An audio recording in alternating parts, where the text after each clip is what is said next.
Uma boa tarde para todo mundo, está entrando no ar o seu Esporte Total. Vamos falar do jogo do Goytacás e Itaboraí. O Azul perdeu no Alzirão, o Alziro de Almeida, por 2-1. Dirigentes do Goytacás dizem que o resultado foi o de menos. Uma vitória de nada valeria para habilitar o time ao acesso à elite carioca. O técnico Paulo Henrique diz que nunca viu um regulamento como esse. Se um time for campeão, imaginem vocês, dos 2 turnos, não garante acesso à elite. Agora, com a decisão com o americano, e com o adversário jogando pelo empate no dia 16 deste mês. PH, o nosso Paulo Henrique, diz não entender como um time que não conquistou nenhum dos 2 turnos pode ter a vantagem de jogar pelo empate, o mesmo acontecendo, no caso, se for o caso, o América ou o Itaboraí. Agora ele terá mais tempo para treinar o time, mesmo com 2 desfalques importantes que deixaram o clube. Um foi Oliveira, artilheiro, o outro artilheiro também, o Igor, foi embora. Ele diz que Lohan está bem, o garoto que saiu das categorias de base, e Raça não vai faltar ao time e que conta com o apoio principalmente da sua torcida.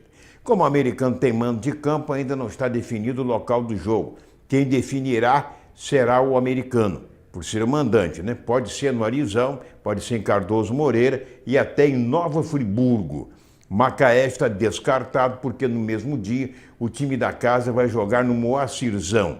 Torcedores do Goytacás alegam que não tem motivo para o clássico ser realizado fora de campos, já que o adversário tem mandado os seus jogos lá no Arizão. Hoje pela manhã, quando vinha para cá, eu estive para a televisão, eu estive com o Sérgio, que é o presidente do Conselho do Goytacás, o Sérgio Armando Júnior, e o Sérgio me falava sobre isso. Ele disse, olha, até parte da imprensa de Campos está dizendo que o jogo deveria ser fora, porque aqui em Campos pode haver isso, pode haver aquilo, E a torcida do Goytacás em si é contra se tirar o jogo daqui para outro estádio. O americano, por exemplo, eu conversei com alguém do americano, com algumas pessoas do americano, inclusive torcedores, conselheiros, e disseram para mim que Cardoso Moreira, mas Cardoso Moreira realmente lá não tem condições, eu posso dizer, não tem condições de abrigar as 2 torcidas. Vai ser um pandemônio lá em Cardoso. E no meio americano, as atenções estão voltadas para o jogo de quinta-feira com São Gonçalo, quinta-feira agora, pela Copa Rio.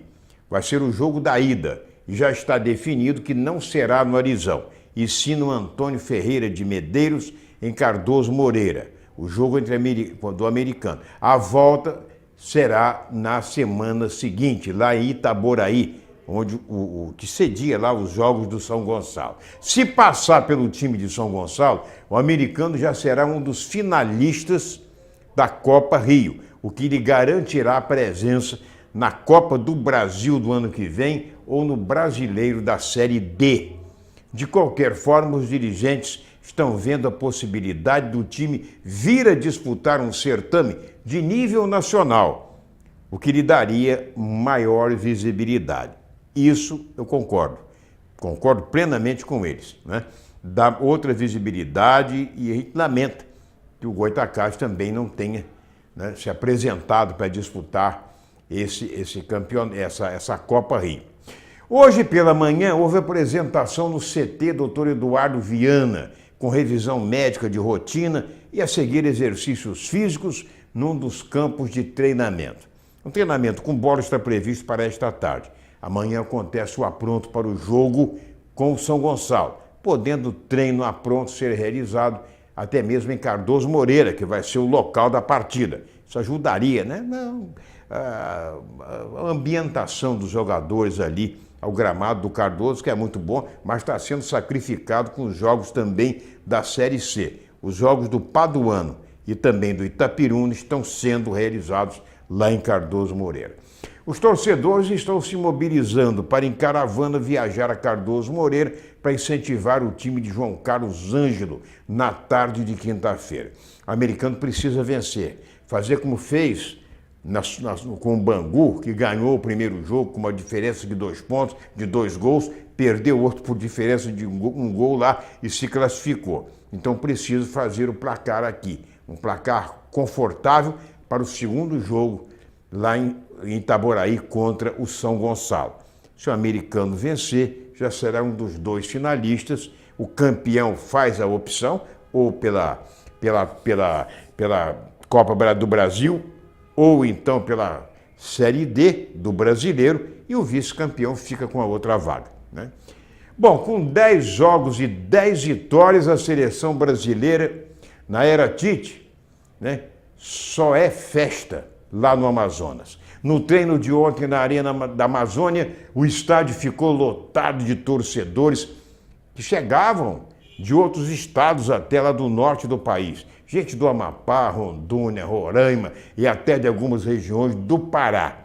Isso é muito bacana. Além de alguns ídolos, um dos mais assediados foi o técnico Tite, solicitado para selfies com os torcedores, né?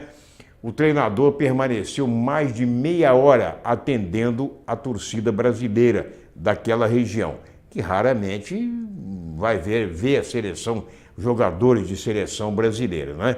O estádio lá fica até bem que ocioso, o estádio que foi construído para a Copa do Mundo.